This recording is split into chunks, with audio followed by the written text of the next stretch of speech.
Mike, thank you so much for joining me today. Great to be here, Chris. So we're going to be talking about a couple of things today, Mike, but before we get started and before we jump into that, who are you? Where did you come from? And how did you get to where you are today?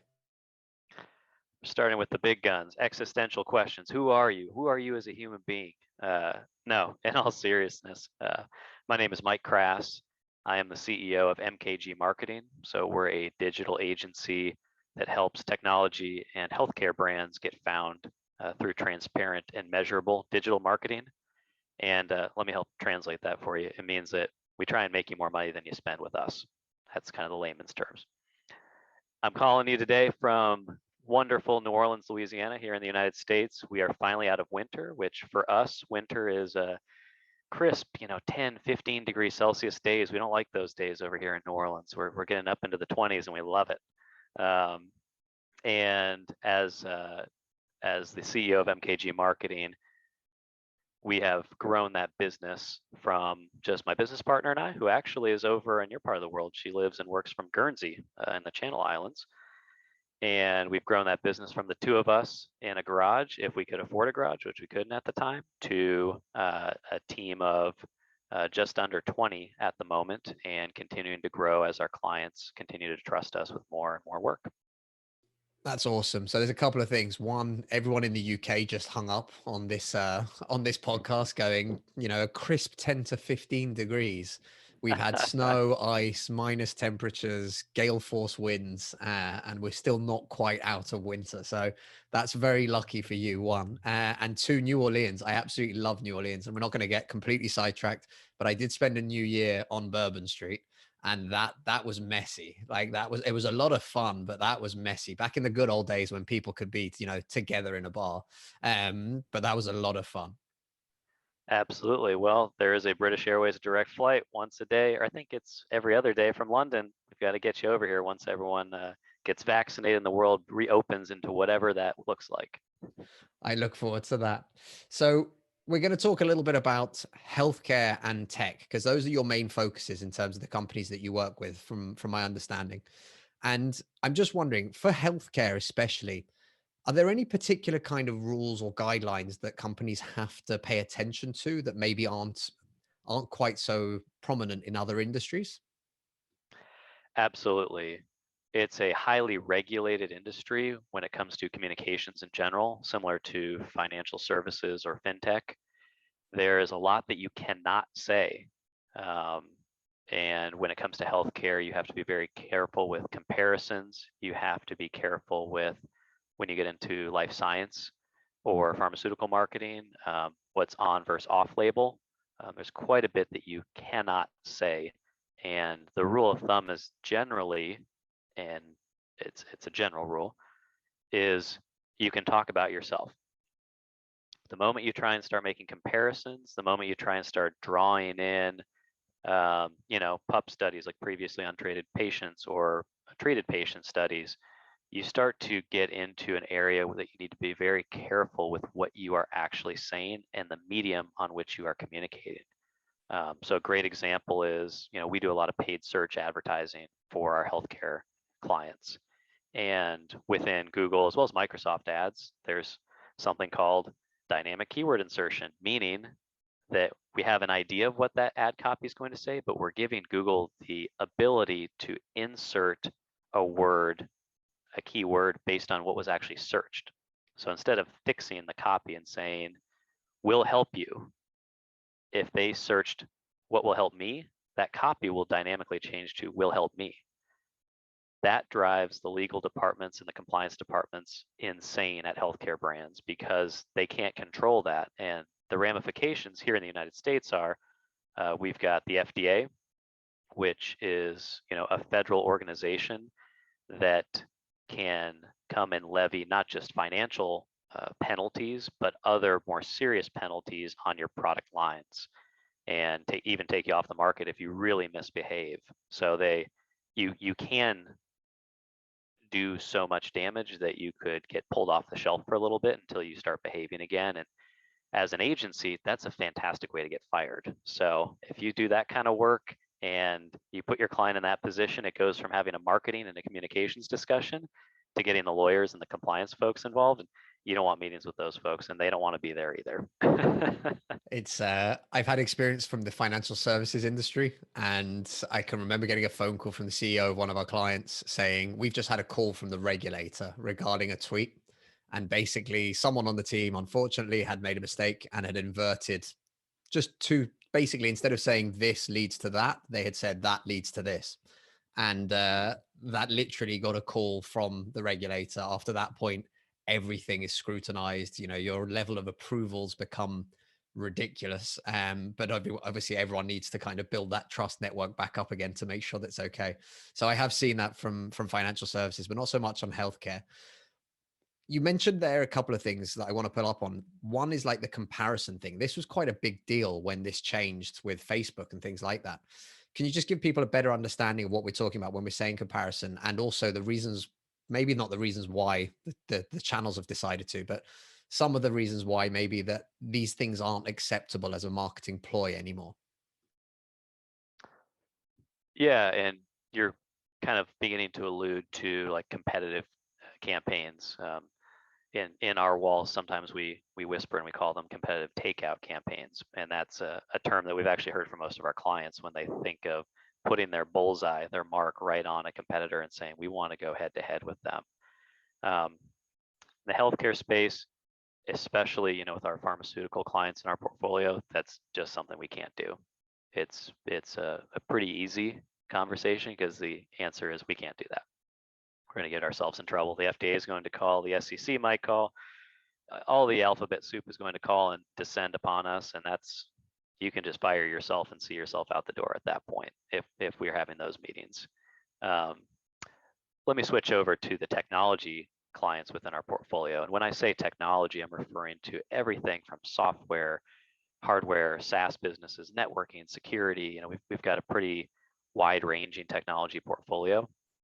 And actually, takeout campaigns are incredibly common on channels like paid search. You'll see it on Google and Bing and Yahoo, where you search for, let's do an easy one, project management software, right? If you were to search for Asana versus or Asana project management software competitors, you'll actually see, you could do it right now, you'll see a whole pile of advertisements for Monday.com and Trello, and you won't see it from Basecamp. There's a whole tweet storm about the CEO of Basecamp actually does not believe in takeout campaigns and banned his marketing team from doing them. But you'll see it from every other competitor.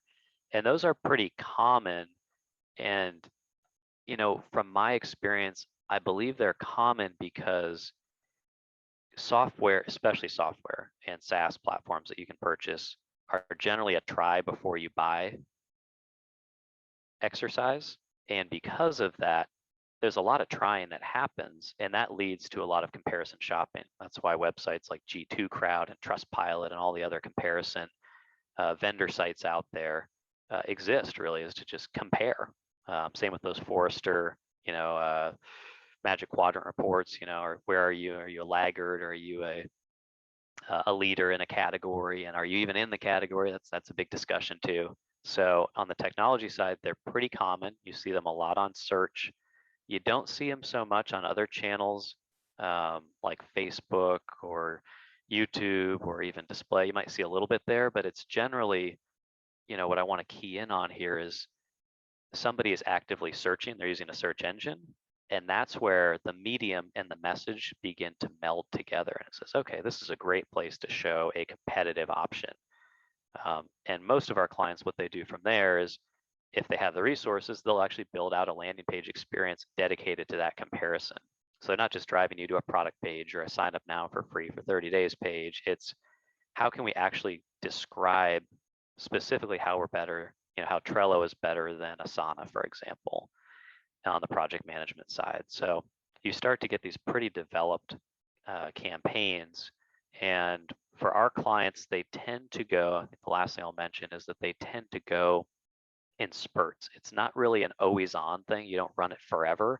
It's more like you've released a new product, or a competitor has sunsetted some kind of support, right? So there's now a product gap that they are unable to fill for their customers, and you show up and you say, hey, I know you're hurting because of XYZ. Like a great example is the Sunburst hack at the end of December 2020, where SolarWinds, which is an American IT company, had this big vulnerability that was exploited. And we've actually had clients on the security side of our portfolio run competitive campaigns and say, hey, we are an option. We're secure. Here's how we're more secure. Have a conversation with somebody to learn a little bit more. And while I'd like to say that our agency was the ones that jumped on that, we actually had that as a discussion point. I still remember on one of our meeting agendas at the end of last year, the client brought that opportunity to us from their sales department, and all their salespeople, their SDRs, their account executives, their senior sales managers kept seeing deals come in from SolarWinds customers. And they said, there's people here, they're kind of kicking the tires. I don't know how serious they are, but they are now exploring other vendors when before this hack happened, they weren't open to exploring anybody. So it was an interesting relationship between sales and marketing. Sales brought that insight to us and said, hey, we've got a lot of SolarWinds customers coming and having conversations with us. Can marketing support that to kind of generate more demand and let more SolarWinds customers know that we exist?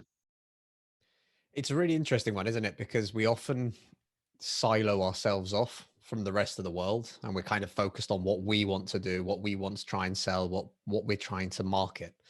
And as small business owners as well, there's so much going on already just to run your own business, let alone having the awareness to be able to see what else is happening out there in the bigger picture. So your industry, your niche, whatever it might be, and taking opportunities like that, because that is a huge opportunity, right? And there's probably a conversation about the moral side of it, like, should you take advantage of somebody else's Right. misfortune and do something?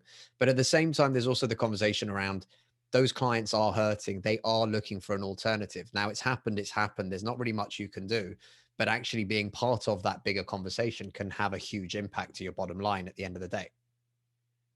Yeah, you start to think about, and we're leaving the realm of marketing right now, but we'll come right back, I promise. You start to think about second and third order consequences of events that happen. Nobody could have thought that, oh, this company is going to get hacked. Okay, now all their customers are going to start shopping around. Like that was the one triggering event that made that a reality. And what does that mean for that company? What does that mean for the vendors that support that company? There's all these second and third order consequences that nobody could have really seen. And once you've let it out of the box, you can't really get it back in.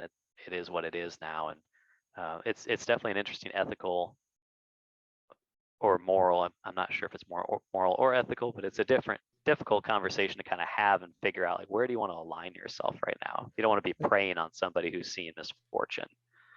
There's probably a bit of both, right? The ethical and the moral dilemma. But yeah, again, we're not trying to convince everyone to go out there and brutally try and take advantage of anyone else's misfortune. That's not what I was trying to say. Right.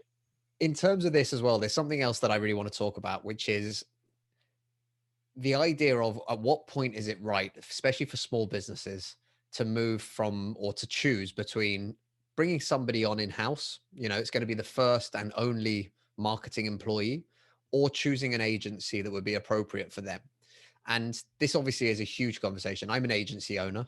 I'm not going to put my hand up and say everyone should choose an agency over internal staff by any means. And in fact, we've helped build internal departments for some of our clients to help them run what they're doing. But from your point of view, what's the kind of defining criteria that you would say is really important for small businesses to consider when it comes to making that choice, that initial step? Sure. And we actually have this conversation fairly often, probably I'd say once a month, once every other month, with brands who are struggling with this decision. They're small business owners. They've grown maybe more from a sales motion, right? They've got great distribution, no matter what it is, distribution, salespeople. Sales is just an incredibly effective department for them for whatever reason.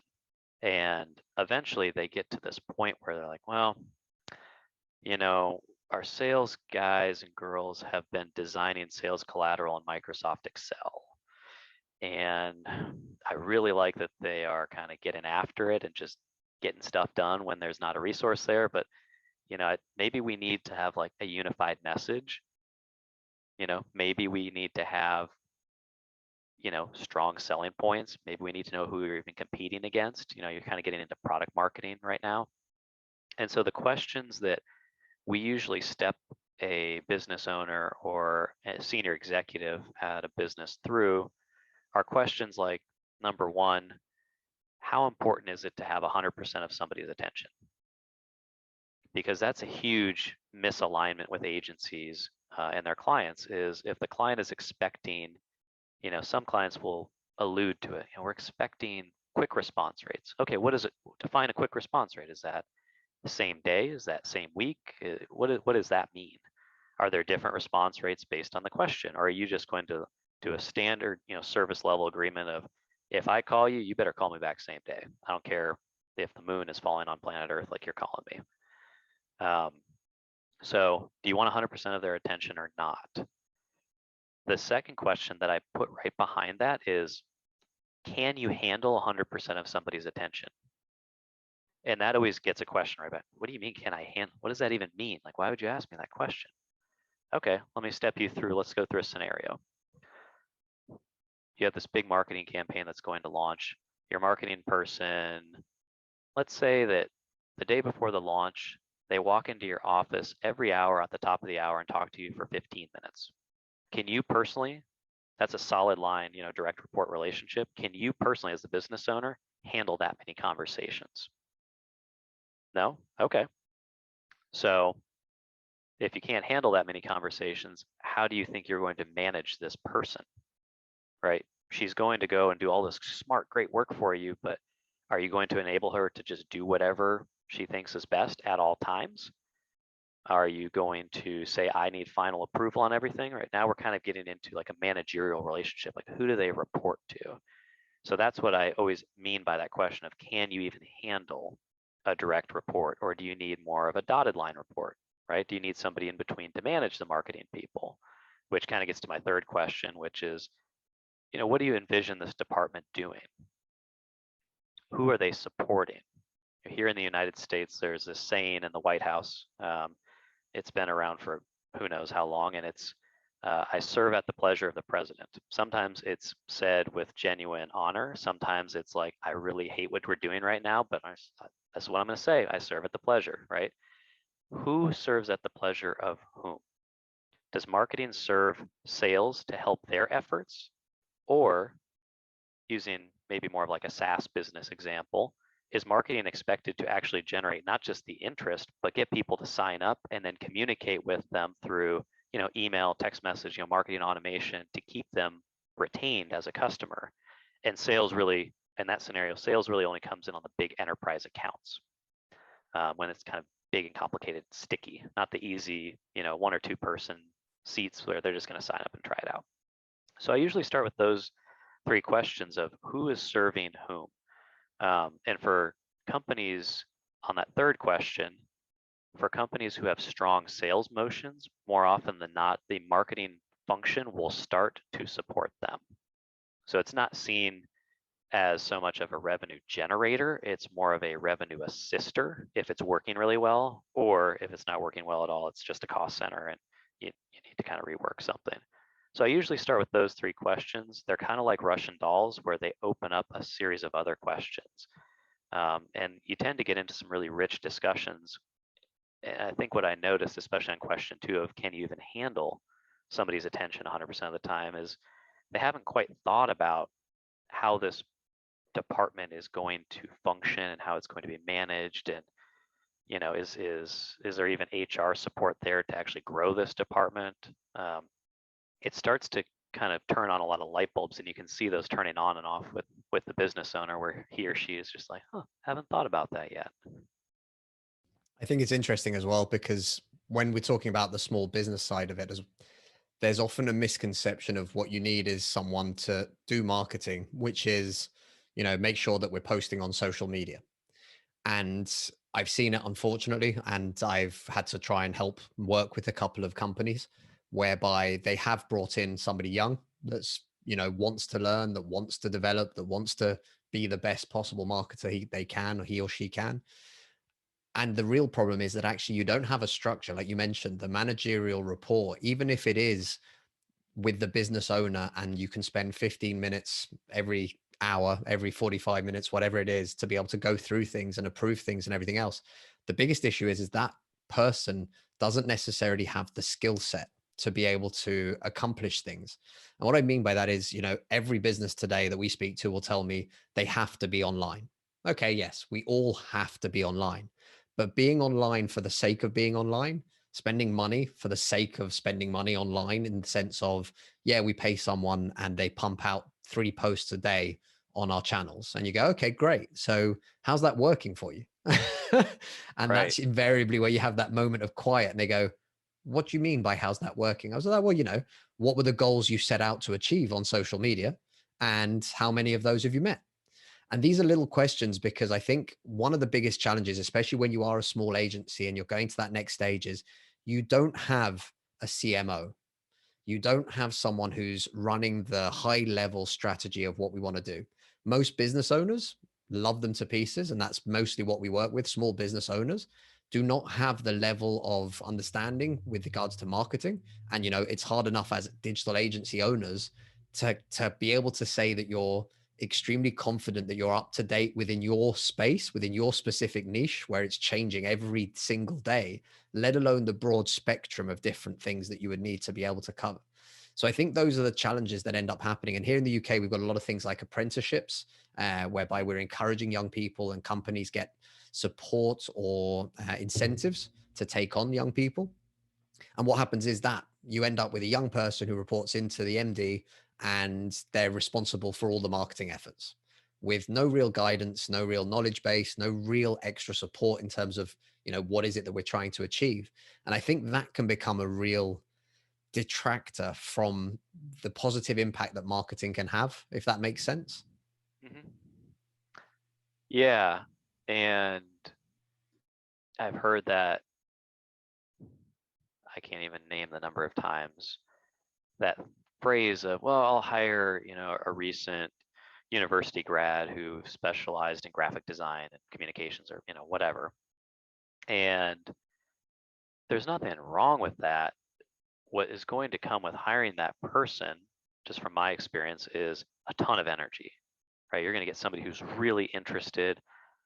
They're motivated. This is maybe one of their first, what I would call big kid jobs. Not to assume, but that's just more often than not the case if this is the first big kid job. So they're really trying to get out there and impress. What comes with that is, hey, I'm still kind of learning, and I need guidance, right? I'm going to be knocking on your door a lot. And if you're okay with that, and if you're okay, as the business owner, with that kind of working relationship, then absolutely you should hire a young person and just set them loose. You should also be prepared for them to leave in 2 years, because that's what's going to happen. They're going to get all this experience if they're really good, and then people are going to start calling, right? The LinkedIn in-mails are going to start from recruiters and other companies, and um, they're going to leave. So I generally say, if you're going to go that route, think about building a system. And how can you build that system essentially to retrain somebody in a role that you are going to have to for sure rehire? Like, there's almost a 100% guarantee that they're going to leave in 1 to 3 years if they're any good, and then you have to rehire and start over. But you don't have to start over. If you have a system in place to train and educate, you could actually be a tremendous asset to your community by building relationships with local colleges and universities and saying, give me your best and brightest graduates. I want the people that are getting all of these, interviews, and they walk in and the hiring manager just says, I wish you had a year of experience. Like, just a year would do wonders in our comfort level.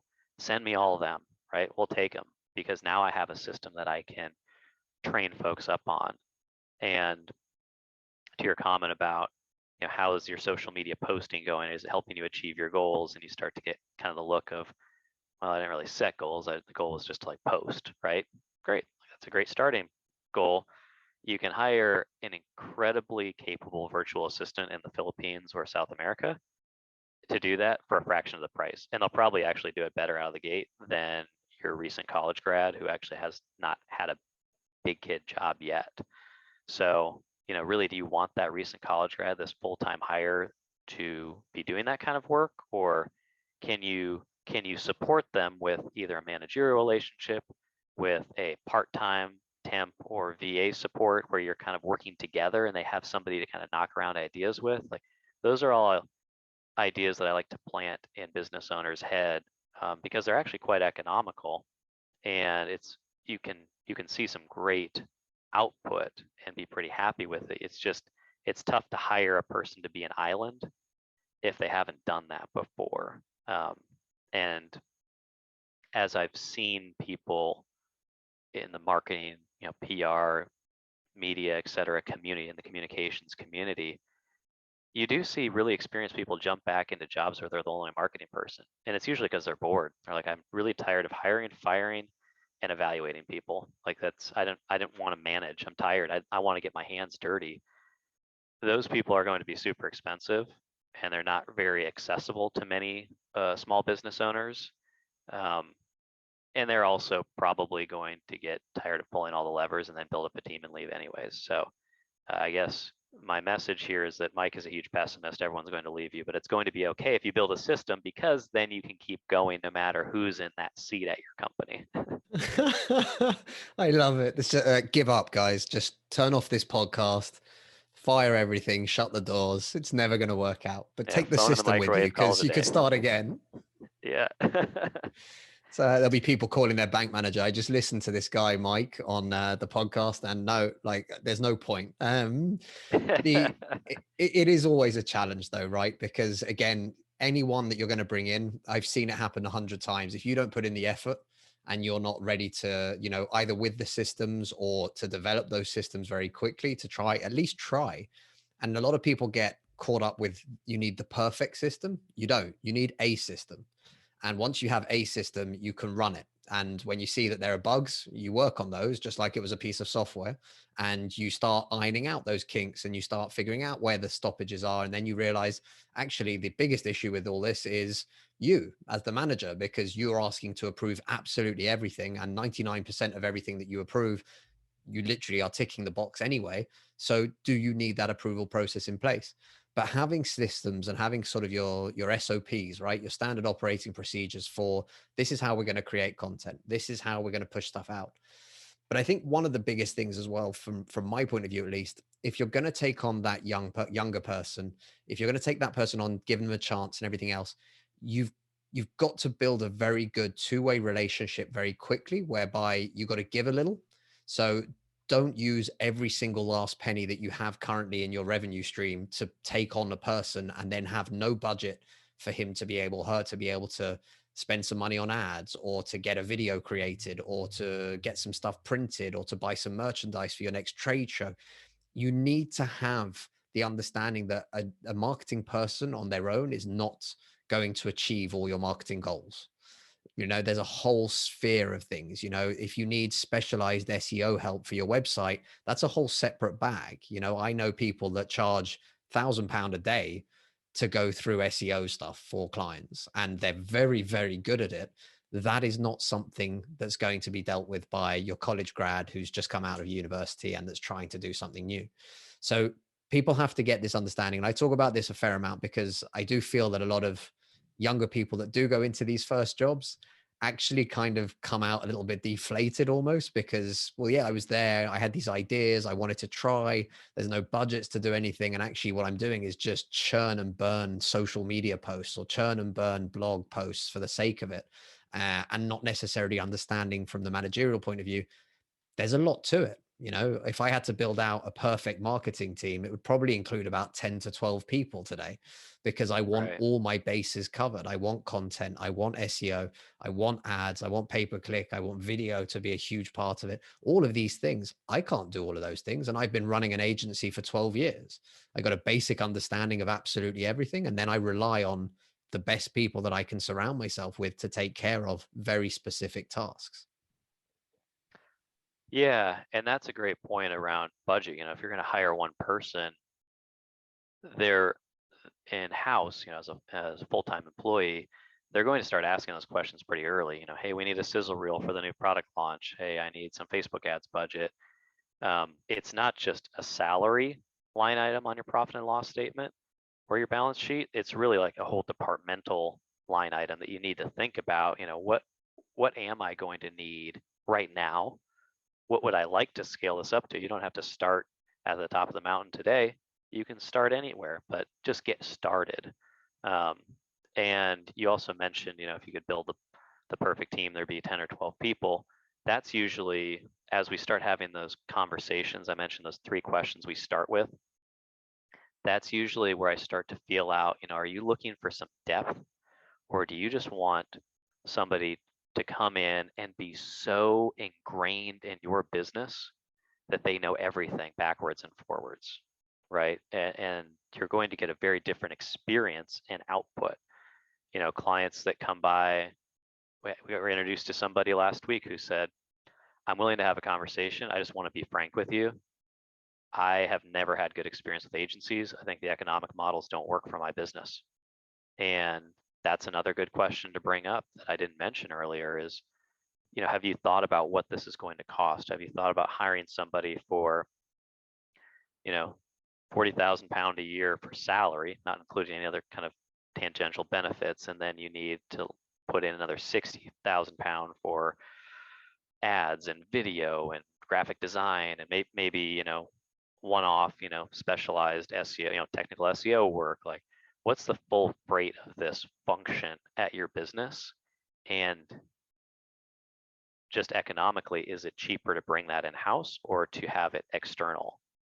As a business owner myself, I have the same conversations. Is this a full-time within the agency position or need, or can we get this somewhere else?